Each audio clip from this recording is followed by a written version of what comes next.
अस्सलाम वालेकुम स्टूडेंट्स, आज हम ओ लेवल का पेपर 1 कर रहे हैं जिसका कोड 4024 है और ये मई जून 2020 का पेपर है। हम बहुत से पेपर्स करेंगे, लेकिन पेपर्स में से अभी हमने जो टॉपिक लिया है वो अलजेब्रिक क्वेश्चन के लिए है, जिसमें factorisation, simplification, expand, simultaneous equation, यानी कि फ़िलहाल अलजेब्रा के क्वेश्चन निकाल के मैं आपको सॉल्व करके दे रही हूँ। फिर उसके बाद इंशाल्लाह नेक्स्ट वीडियो में बाकी इस तरह के क्वेश्चन करने के बाद हम टॉपिक को चेंज कर लेंगे और इस तरीके से हम अपने ओ लेवल की मुकम्मल तैयारी करवाएंगे अपने स्टूडेंट्स को। तो पेपर 1 मई जून 2020 का क्वेश्चन नंबर 7 है, फैक्टराइज करना है। आपको जब फैक्टराइज करना हो और आपके पास 4 टर्म्स हों तो आपका पहली सोच ये होनी चाहिए कि आपको दो को सेपरेट करके ऐसे कॉमन लेने हैं कि अंदर रह जाने वाली रकमें जब कॉमन आए तो अंदर की जो दोनों ब्रैकेट्स होंगी वो कॉमन हो जाए। अब पहली कोशिश तो यही होती है कि इन दो को और इन दो को सेपरेट कर दिया जाए और फिर इसमें से कॉमन लिया जाए, और अगर इस तरह नहीं होता फिर हम इनकी तरतीब को चेंज भी कर सकते हैं। तो सबसे पहले तो मैं ये देख रही हूँ कि इसमें ए है और फिर एक्स है, जबकि इसमें एक्स है और बाद में ए है, तो ज़रा सा तरतीब को बदल दूँगी, इस वाले को यहाँ ले आऊँगी ताकि दोनों ए वाले मेरे पास कॉमन लेने से पहले शुरू में आ जाएं। तो ये मैंने लिख दिया 15a माइनस 5x। अब मैं इसको पहले लिखना चाह रही हूँ। तो अब जब मैंने 6ay को शुरू में लिखना है तो आप याद रखें कि जो साइन होता है वो वैल्यू से पहले लिखा जाता है, यानी 6ay का साइन प्लस है तो मुझे यहाँ पर लिखना है प्लस 6ay और उसके बाद लिखना है माइनस 2xy। अब मैं इन दो में से कॉमन लेके देखूँगी क्या आ रहा है। 15 और 5 किस टेबल में आते हैं? 5 के टेबल में आते हैं। a और x है, अब मज़ीद कोई कॉमन नहीं आ रहा तो मैंने दोनों में से 5 कॉमन लिया है। फिर ब्रैकेट स्टार्ट की है 5 के टेबल में, 15 कब आता है? 3 पर आता है, लिहाजा ये मेरा 3a हो गया। अब उसके बाद 5 की टेबल में 5 कब आता है? 1 पे, यानी 1x। तो 1 अगर हमारा कोफिशिएंट हो तो उसे लिखने की ज़रूरत नहीं होती। यहाँ मैंने इसे क्लोज कर लिया। अब देखूँगी इन दोनों में क्या कॉमन आ रहा है। इन दोनों में y कॉमन आ रहा है। इसके अलावा 6 और 2 किस टेबल में आते हैं? 2 के टेबल में। तो सबसे पहले मैं ये वाला साइन लिखूँगी और कॉमन जो आ रहे हैं वो लिखूँगी। 2 कॉमन आ रहा है और y कॉमन आ रहा है। जब 2 का टेबल पढ़ेंगे उसमें 6 कब आता है? 3 पर। y कॉमन निकल चुका है, ये a लिख दिया जाएगा। फिर माइनस साइन लिखूँगी, 2 कॉमन ले लिया और y कॉमन ले लिया तो यहाँ पर आ गया x। अब इसका फ़ायदा क्या हुआ? मेरी एक टर्म ये है और एक टर्म ये है। इन दोनों टर्म्स में क्या कॉमन आ रहा है? इन दोनों टर्म्स में ये ब्रैकेट कॉमन आ रही है, इसलिए मैं इस ब्रैकेट को कॉमन ले रही हूँ। अब मैंने ये कॉमन ले लिया है, बच जाने वाली रकमें मैं ब्रैकेट में रख दूँगी, यानी 5 + 2y। इस तरह ये मेरा आंसर आ गया। ये 2 नंबर का आपका बहुत ईजी सा क्वेश्चन होता है। अब क्वेश्चन नंबर 11 का ए पार्ट है, c = 7 - a/b। हमने c की वैल्यू मालूम करनी है और a और b हमें दिया हुआ है। बहुत इजी क्वेश्चन होता है और ये c सब्जेक्ट कहलाता है। जब इक्वल लेफ़्ट पे, हमारे इक्वल के लेफ़्ट पे जो एक ही वैल्यू लिखी हो वो सब्जेक्ट होती है। हमने c को ऐसे ही लिख देना है और फिर उसके अंदर वैल्यूज़ को पुट कर देना है। पहले हमने इसे लिखा, क्वेश्चन को लिखा, फिर पुट द वैल्यूज़ पुट कर देंगे a की और b की। तो वैल्यूज़ पुट कर रहे हैं हम। c = 7 - a हमारा -4 है। एक माइनस तो हमने ये लिखा है और उसके बाद हम a की वैल्यू लिखेंगे तो 2 साइन इकट्ठे नहीं आते, इसलिए मैंने ब्रैकेट डाल दी और b की वैल्यू मेरी है 2। अब हम साइन पढ़ कर लिख देंगे, यानी माइनस माइनस प्लस 4/2। 7 में 4 प्लस किया 11/2। अब आप 11 अंदर रख के 2 से डिवाइड करें तो 2 × 5 = 10 और माइनस करके 1। अगर आपको मिक्स नंबर में लिखना है तो आप क्या लिखेंगे? 5 होल 1/2। ये आंसर आप दे सकते हैं। और अगर आपको डेसिमल में आंसर देना है तो फिर आप क्या करेंगे? 2 × 5 = 10, माइनस किया 1 बचा, आगे उतारने को कोई नंबर नहीं है तो पॉइंट लगाकर 0 लगा दिया, फिर 2 × 5 = 10। तो आपका आंसर ये भी हो सकता है और आप 5.5 आंसर भी दे सकते हैं। ये आप क्वेश्चन नंबर 11 का बी पार्ट है हमारे पास। y is equal to 5 raised to the power x plus 1, find y when x is equal to -2। तो अब हमने यहाँ पर 5 raised to the power x की जगह -2 वैल्यू पुट कर दी। आपको पता होगा कि अगर पावर नेगेटिव हो तो आप उसका रेसिप्रोकल कर ले तो पावर पॉजिटिव हो जाती, यानी नीचे से ऊपर ले जाएं तो पॉजिटिव, ऊपर से नीचे ले जाएं तो पॉजिटिव। अब ये आपके पास ऊपर है तो आप इसे पलट कर नीचे ले जाएं तो 5 raise to the power -2 5 square में चेंज हो जाएगा। जब ऊपर कुछ नहीं है तो हम इसे 1 लिखेंगे। अब उसके बाद 5 स्क्वायर क्या होता है, 5 5 25 प्लस 1। अब एलसीएम ले लेंगे, इसके नीचे कुछ नहीं है तो 1 और 25 का एलसीएम 25 आ गया। 25 की टेबल में 25 किस नंबर पर आता है, 1 पे। 1 को इस 1 से मल्टीप्लाई करेंगे, 1 1 सा 1, प्लस लिखा। 1 के टेबल में 25 किस नंबर पे आता है, 25 पे। 25 को इस 1 से मल्टीप्लाई करेंगे, 25 1 सा 25, ऐड किया 26/25। ये हमारा आंसर जो है वो अगर हम होल नंबर में, मिक्स नंबर में लिखना चाहें तो 25 1 सा 25 माइनस किया 1 बच गया। तो ये हमारा आंसर आ जाएगा 1 होल, ये होल में लिखा 1/25, ये आंसर है। और अगर आप डेसिमल में देना चाहते हैं तो पॉइंट लगाएं, 0 बढ़ाएं। एक लाइन ड्रॉ कर ली है, पॉइंट से आप सिर्फ एक ही 0 बढ़ा सकते हैं। अगर आप मज़ीद 0 बढ़ाने की ज़रूरत है क्योंकि 25 के टेबल में 10 नहीं आता, तो आप पहले 0 ऊपर लगाएं और फिर 0 बढ़ाएं। अब 25 4 ज़ा 100। तो अगर आप डेसिमल में आंसर देते हैं तो आपका आंसर आ रहा है 1.04। इसी पेपर का क्वेश्चन नंबर 21 है, simplify 2x square upon x raise to the power 5 whole raise to the power -3। तो -3 को +3 में करने के लिए आप इसका रेसिप्रोकल कर लेंगे। रेसिप्रोकल क्या होता है कि आप पलट दें, ये ऊपर आ जाएगी x raise to the power 5 ऊपर और 2x स्क्वायर नीचे। इससे क्या फ़ायदा हुआ कि आपकी ये जो -3 है ये +3 में चेंज हो गई पावर। अब आपको पता है कि अगर होल पावर आए तो वो अंदर की हर रकम पर अप्लाई होती है। ऊपर एक ही टर्म है तो आपके पास इस पर अप्लाई होगी, तो पावर के ऊपर जब पावर आए तो पावर्स आपस में मल्टीप्लाई होती हैं। इसी तरह ये क्यूब इस पर अप्लाई कर चुके हैं, अब इस पर करेंगे तो 2 पर भी क्यूब आ जाएगा। अब x स्क्वायर पर करेंगे तो पावर पे पावर आ गई तो पावर्स आपस में मल्टीप्लाई हो जाएंगी।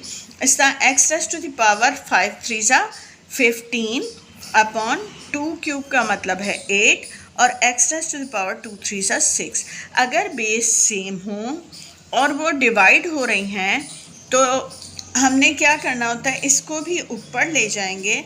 ऊपर जाने से इसकी पावर नेगेटिव हो जाएगी यानी -6 हो जाएगी। और बेस सेम हो तो मल्टीप्लाई हो रही हो रकमें तो आप पावर्स को एक ही बेस के साथ लिख सकते हैं। तो अब आपने 15 - 6 लिख दिया। 15 में से 6 माइनस किया तो x raise to the power 9 आ गया। ये आपका आंसर है। क्वेश्चन नंबर 23 है, express as a single fraction in its simplest form. यानी हमने इसको सिंप्लीफाई करके सिंगल फ्रैक्शन भी बनानी है और फिर उसको भी सिंप्लीफाई करना है अगर कुछ कैंसिल होता हो। तो इसका तरीका ये होता है कि आप एलसीएम ले लें। अगर नीचे वाली वैल्यूज़ में फैक्टर सेम नहीं आ रहे, यानी इसमें भी एक ही वैल्यू है और इसमें भी एक है, फैक्टर तो मज़ीद बन नहीं रहा है, तो फिर ऐसी सूरत में एलसीएम में आप दोनों वैल्यूज़ को लिख देंगे। जैसे हमारे पास 1/5 और 1/3 हो तो हम 5 और 3 दोनों को, क्योंकि दोनों किसी टेबल में नहीं आते, इनके फैक्टर सेम नहीं आते, तो हम 15 लिखा करते हैं, यानी दोनों लिख दिया करते हैं। बिल्कुल इसी तरह आपने अलजबरा में अगर फैक्टर सेम ना हो तो आपने दोनों को लिख देना है। फिर क्या है कि ये इससे कैंसिल हो जाएगा और ये वाली रकम इधर आकर मल्टीप्लाई हो जाएगी। यानी आपने इस स्टेप में क्या काम कर रहे हैं ना, तो इस स्टेप में ये दोनों कैंसिल हो रहे हैं और ये रकम यहाँ मल्टीप्लाई हो रही है। या दूसरे अल्फाज में आप कहेंगे कि ये इधर आकर मल्टीप्लाई हो जाएगा और ये इधर आकर, लेकिन कंसेप्ट को भी क्लियर करें कि आपका ये और ये कैंसिल हो गया, ये इधर आकर मल्टीप्लाई हो गया x+4, माइनस साइन लिखा, ये वाला 3 लिखा। अब x+4 और x+4 कैंसिल हो गए, 2x - 1 इधर आकर इसके साथ मल्टीप्लाई हो गया। अब सिंप्लीफाई करेंगे, 5 × x 5x plus 5 4 20 minus 3 2 6x minus minus plus 3 1 3। ठीक है, अब उसके बाद हमने इसे ऐसे ही लिख दिया 2x - 1 और x+4। ठीक है, अब उसके बाद ये लाइक टर्म्स को सिंप्लीफाई करेंगे, प्लस माइनस माइनस यानी माइनस किया जाएगा। 6x में से 5x माइनस किया, 1x है, 1 लिखा नहीं जाता, x लिख देंगे और इन दोनों में जो रकम बड़ी थी उसका साइन लिखेंगे। 6x बड़ी रकम है, हम इसका साइन लिखेंगे। अब हमने ये नंबर करने हैं सॉल्व, ये लाइक टर्म्स हैं, बग़ैर x के हैं, तो हम पहले इनके साइन देखेंगे। प्लस प्लस प्लस यानी हमने प्लस करना है, 20 में 3 प्लस किया तो 23 आ गया, अपॉन 2x - 1 × x+4। ये इसकी सिंपलेस्ट फॉर्म है, तो यहीं हमारा ये आंसर आ जाएगा। और अगर आप चाहें तो आप नीचे वाली वैल्यूज़ को मल्टीप्लाई करके भी आंसर दे सकते हैं। इस पेपर के अलजबरा के क्वेश्चन ख़त्म हो गए हैं। अब पेपर 1 है अक्टूबर-नवंबर 2020 का, जिसका कोड ये है। तो इसका 2 का ए पार्ट है फैक्टराइज करने का, और 1 नंबर का ये क्वेश्चन है। तो फैक्टराइज करना है हमें 4p² - 1 को। तो जब हमारे पास 2 रकमें हों तो पहली कोशिश हमारी ये होती है कि हमारा ये फॉर्मूला लग जाए कि a² - b² =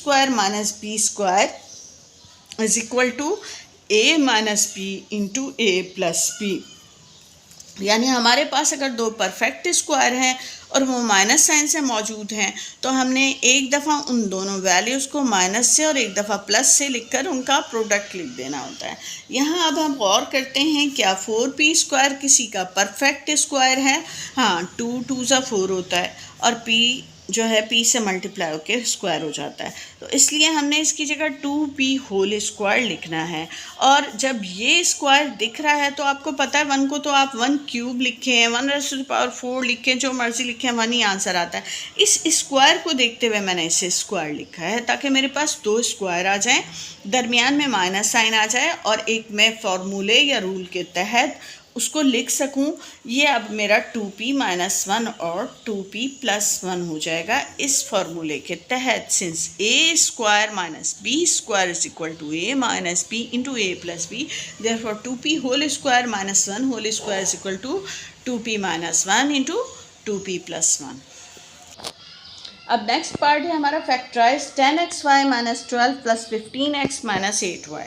तो अब इसमें हमने ये देखना है कि ये 4 वैल्यूज़ हैं, हमने 2 वैल्यूज़ ऐसे सेट करनी हैं कि जब हम उनमें से कॉमन ले रहे हों तो बच जाने वाली वैल्यूज़ जो हमने ब्रैकेट में रखनी है वो दोनों में सेम आए।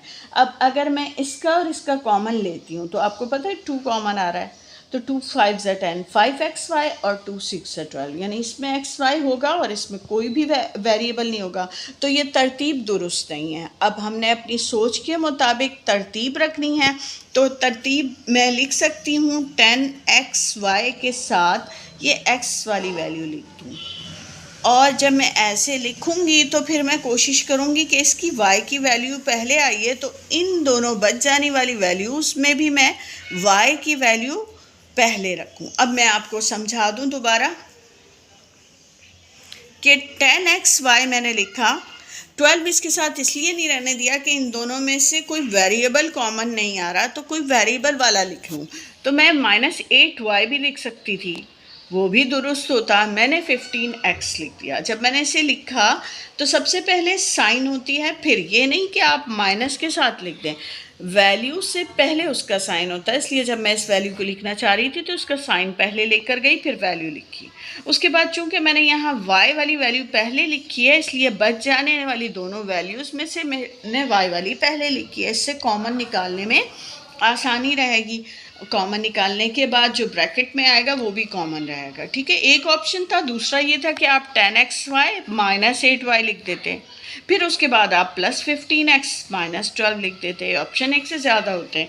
अच्छा, अब इसमें से कॉमन क्या निकल रहा है? ये दोनों किस टेबल में आते हैं? ये 5 के टेबल में आते हैं। मज़ीद क्या कॉमन निकल रहा है? x निकल रहा है। अब इन दोनों में से मैंने 5x कॉमन लिया। 5 कॉमन लेने के बाद 5 के टेबल में 10 कब आता है? 2 पर।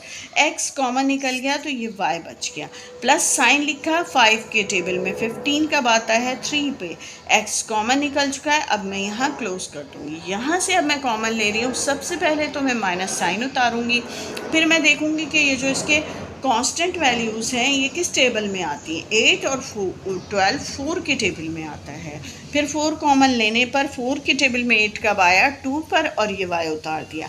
चूँकि मैं माइनस साइन कॉमन ले चुकी हूँ इसलिए अंदर की रकमों के साइन चेंज हो जाएंगे, और ये वाला माइनस प्लस में चेंज हो गया, और शुरू में प्लस लिखा नहीं जाता, ये माइनस भी प्लस में चेंज हो गया। 4 के टेबल में 12 3 पे आता है। अब अगर मैं सोचूं कि ये मेरी दो टर्म्स हैं, इन दो टर्म्स में से क्या कॉमन निकल रहा है, तो आप देख रहे हैं मेरी ब्रैकेट जो है सेम है, लिहाजा मैंने इसे कॉमन ले लिया है। जब मैंने इस ब्रैकेट को कॉमन ले लिया तो बच जाने वाली दोनों रकमों को मैं ब्रैकेट में लिख दूंगी, यानी 5x माइनस 4 ये आंसर आ गया। ये भी आपका 2 नंबर का क्वेश्चन था। अब हमारा क्वेश्चन नंबर 3 का ए पार्ट है, सॉल्व द इक्वेशन। तो ये हमारे पास इक्वेशन है, इक्वालिटी है। तो इसमें रूल ये होता है कि आप दोनों तरफ एक जैसा काम करें, यानी कि जैसे अगर मैं 5x को ख़त्म करना चाहती हूँ तो मैं दोनों तरफ प्लस 5x करूँगी तो मेरा कैंसिल हो जाएगा। या दूसरा मेथड ये है कि अब मुझे वेरिएबल एक तरफ करने हैं और कांस्टेंट एक तरफ करने हैं, तो फिर मैंने क्या करना है इसे कि पहले मैं ये माइनस 5x उस तरफ ले जाऊंगी और ये 12 काउंटिंग इधर ले आऊँगी, यानी कि कांस्टेंट नंबर। ये माइनस 12 इक्वल के इस तरफ आ रहा है तो प्लस 12 में चेंज हो जाएगा, और ये माइनस 5x इक्वल के दूसरी तरफ जाएगा तो प्लस 5x में चेंज हो जाएगा। 12 में 9 प्लस किया हमने तो ये हमारा 21 हो गया। 5 में 2 प्लस किया हमारा तो 7x हो गया। 7 और x का आपस में रिलेशन क्या है? ये मल्टीप्लाई हो रहे हैं। जब ये मल्टीप्लाई हो रहा है तो इक्वल के दूसरी तरफ जाएगा तो डिवाइड हो जाएगा। 7 यहाँ आकर डिवाइड हो गया। 7 3 21, 3 इज इक्वल टू x या x इज इक्वल टू 3 एक ही बात है। तो हमारा आंसर आ गया है x इज इक्वल टू 3। ये 2 नंबर का क्वेश्चन था। नेक्स्ट इसका बी पार्ट है, ये थी इक्वेशन, ये है एक्सप्रेशन। इक्वेशन वो होती है जिसमें is equal to, is not equal to आए, और एक्सप्रेशन वो होती है जिसमें बस प्लस माइनस मल्टीप्लाई डिवाइड वाली चीज़ें आई। Equal, not equal, greater, not greater, और लेस, नॉट लेस ना आए। तो ये एक्सप्रेशन है। अब इस एक्सप्रेशन को सिंप्लीफाई करेंगे तो हम पहले सबसे पहले हमने क्या करना है कि रूल होता है DMAS, यानी डिवीज़न, मल्टीप्लिकेशन, एडिशन, सब्ट्रैक्शन। तो डिवीज़न तो कुछ नहीं है, मल्टीप्लिकेशन है यहाँ पर। ये रहा मल्टीप्लाई हो रहा है इस वैल्यू से।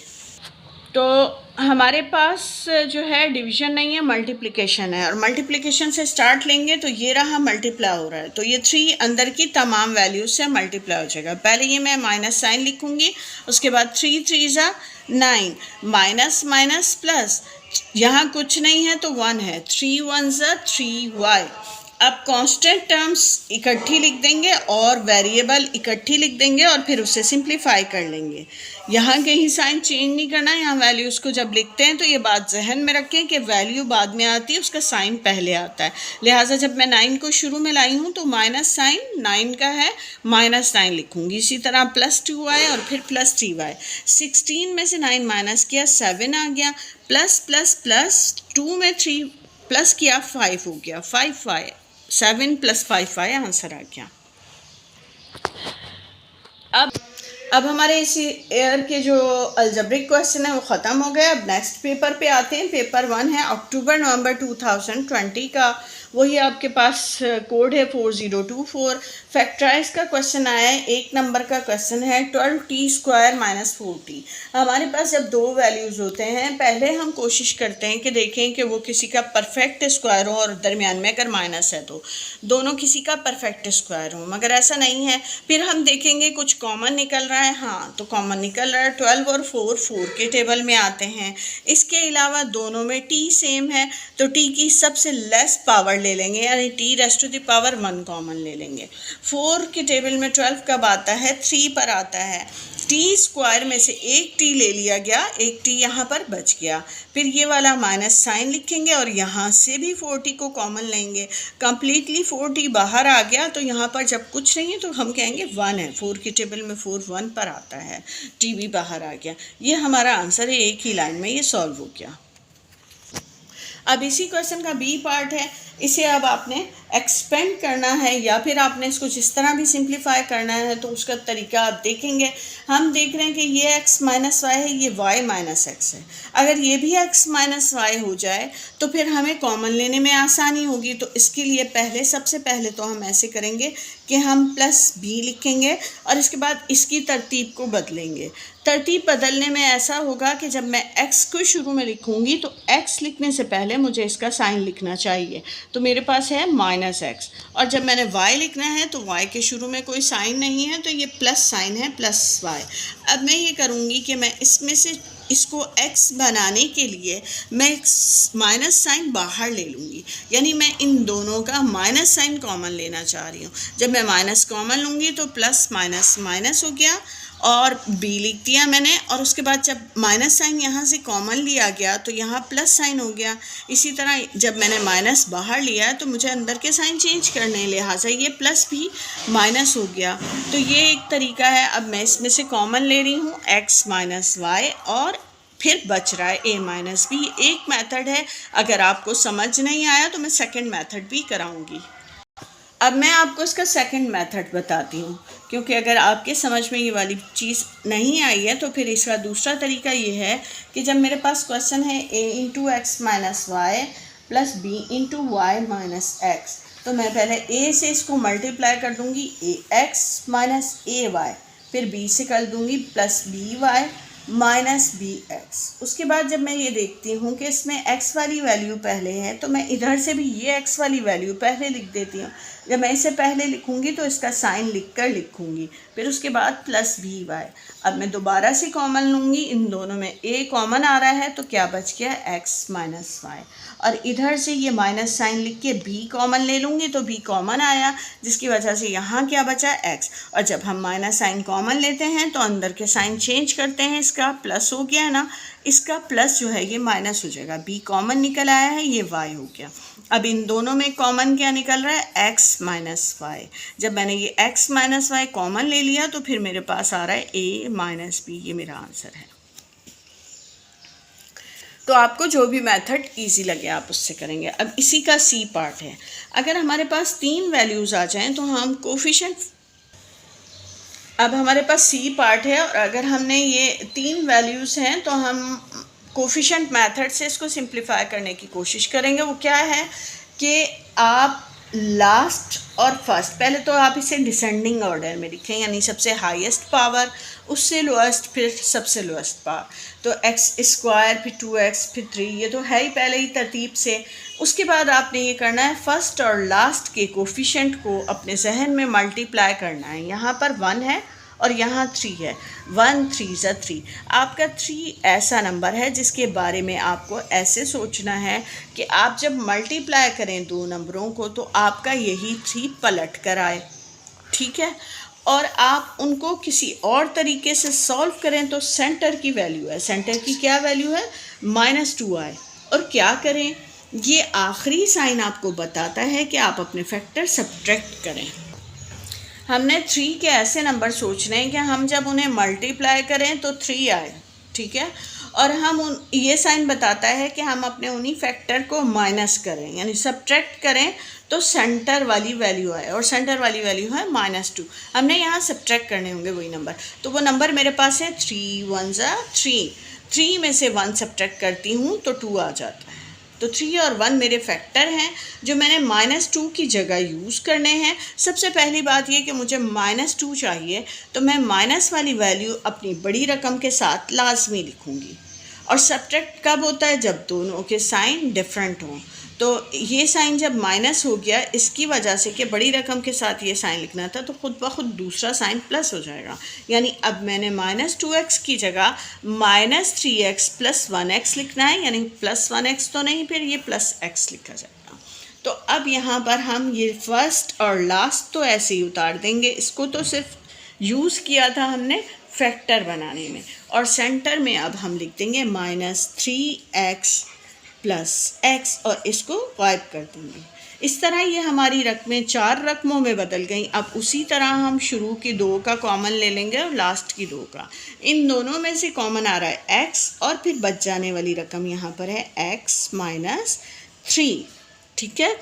फिर उसके बाद यहाँ से कुछ बज़ाहिर कॉमन नहीं आ रहा, तो फिर 1 कॉमन आ रहा है, तो यहाँ पर हमारे पास x - 3 बच गया। अब हमारी ये 2 टर्म्स हैं जिसमें से ब्रैकेट कॉमन आ रही है जो कि है x - 3, और जब हम इसे हटा लेते हैं तो हमारे पास बच जाता है x + 1। ये हमारा आंसर आ गया। क्वेश्चन नंबर 9 है, ए सिंप्लीफाई करना है, और ये आपको पता है एक्सप्रेशन है, ये इक्वेशन नहीं है। तो इस एक्सप्रेशन को भी सिंप्लीफाई करना है हमने, तो सबसे पहले तो हम इसे खोल लेंगे। 3 × 3 = 9a minus sign 3 × 4 = 12 plus 2 × 2 = 4 plus minus minus 2 × 1 = 2a। अब लाइक टर्म्स को पास लिख देंगे, यानी 9a के पास हमने 2a लिखना है। 2a लिखने से पहले 2a का साइन मौजूद है, तो हम बमा साइन के इसको शुरू में ले आए। ये 2 रकमें लिख दी गई। अब हम ये -12 लिखेंगे और फिर ये +4 लिखेंगे। 9 में से 2 माइनस किया, हमारे पास आ गया 7a। माइनस प्लस माइनस हो गया, 12 में से 4 माइनस किया, हमारे पास आ गया 8। ये हमारा आंसर है।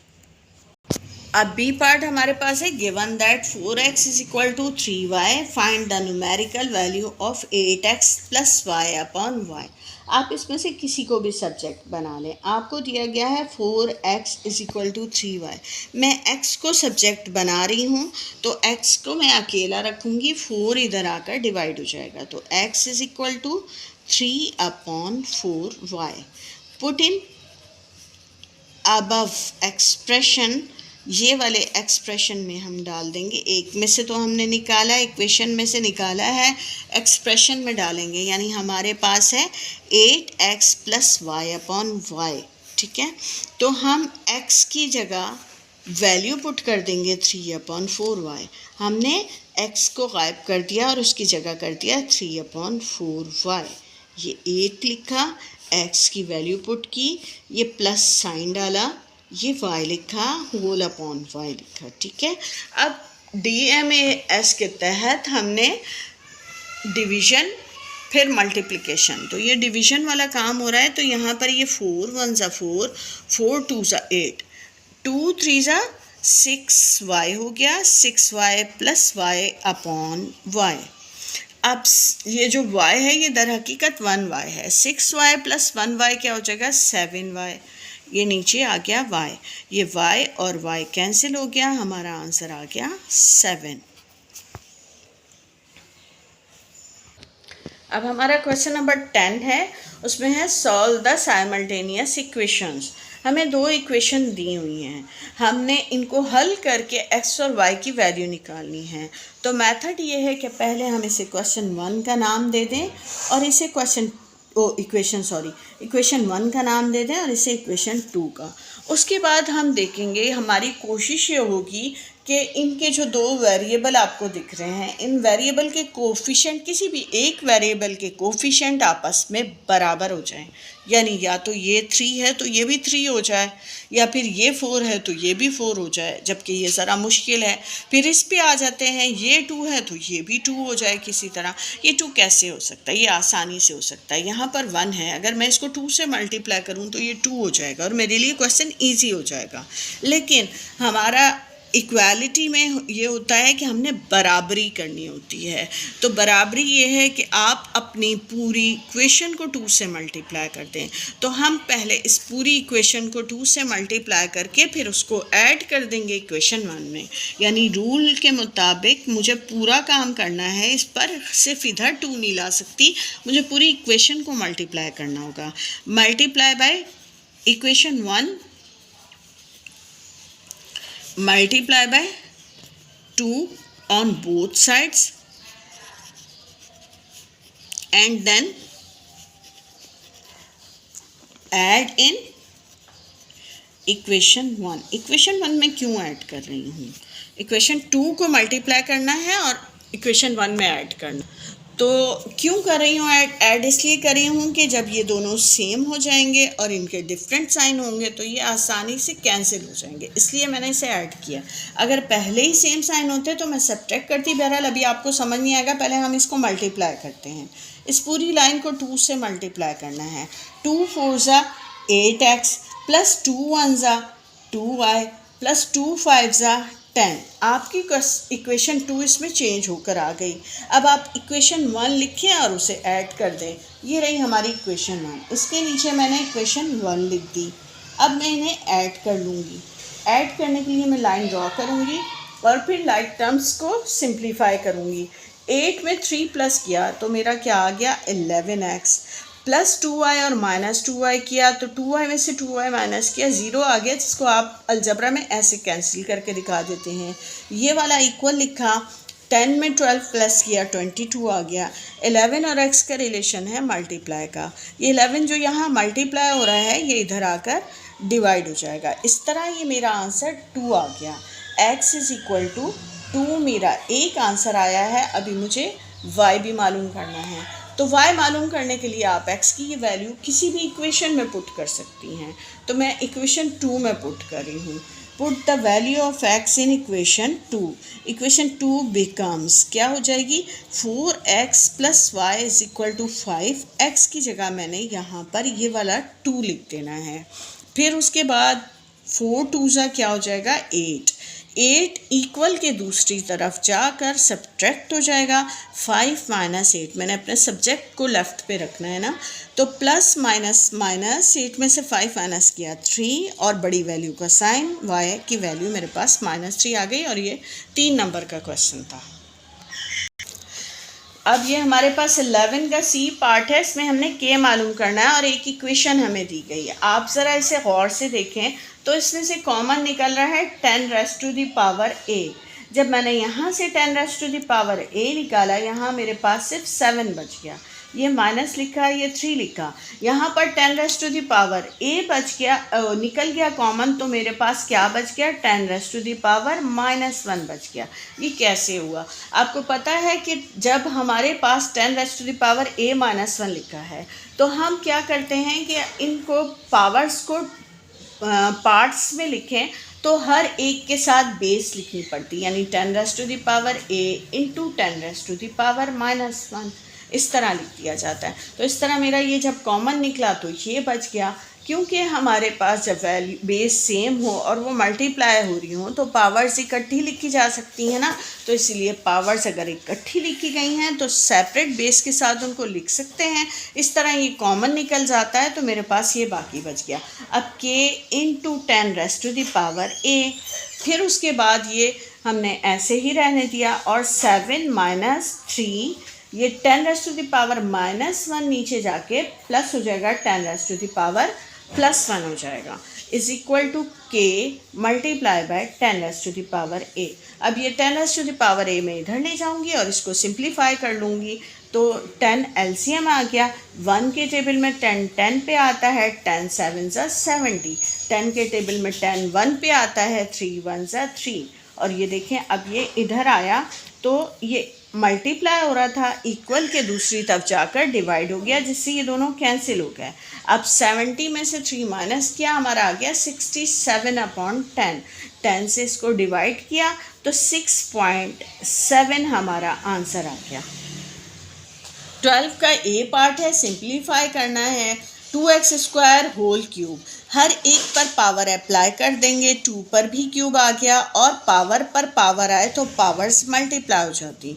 2 क्यूब का मतलब है 2 3 टाइम मल्टीप्लाई होगा, 2 2 ज़ा 4, 4 2 ज़ा 8 और 2 इंटू 3 हो जाएगा 6। ये हमारा आंसर आ गया। अब इस पेपर का लास्ट क्वेश्चन है 6t cube divided by this. तो डिवाइड को मल्टीप्लाई में चेंज करने के लिए वैल्यू को रेसिप्रोकल यानी पलट कर लिख दिया जाता है। तो ये हमारा 3 ऊपर आ गया और 2t² नीचे आ गया। अब 2 1 ज़ा 2, 2 3 ज़ा 6, 3 3 ज़ा 9, t क्यूब अपॉन t²। अब t² और t क्यूब है तो आप स्क्वायर को ऊपर लेकर जाएंगे जिससे इसकी पावर नेगेटिव हो जाएगी, t⁻⁻²। अब बेस 2 बार हैं, मल्टीप्लाई हो रही हैं और उनकी पावर्स जो हैं सेपरेट जो लिखी हुई हैं हम एक ही बेस में लिखेंगे तो पावर्स को इकट्ठा लिख दिया जाएगा 3 - 2 की शक्ल में। 3 में से 2 माइनस किया 1, तो ये 90 आंसर आ गया। तो आज तक के लिए इतना ही। अब मिलते हैं अपने नेक्स्ट वीडियो में नेक्स्ट अलजबरा के पेपर्स के साथ, ओ लेवल के पास्ट पेपर। तो जब तक के लिए इजाज़त दें, अल्लाह हाफिज़।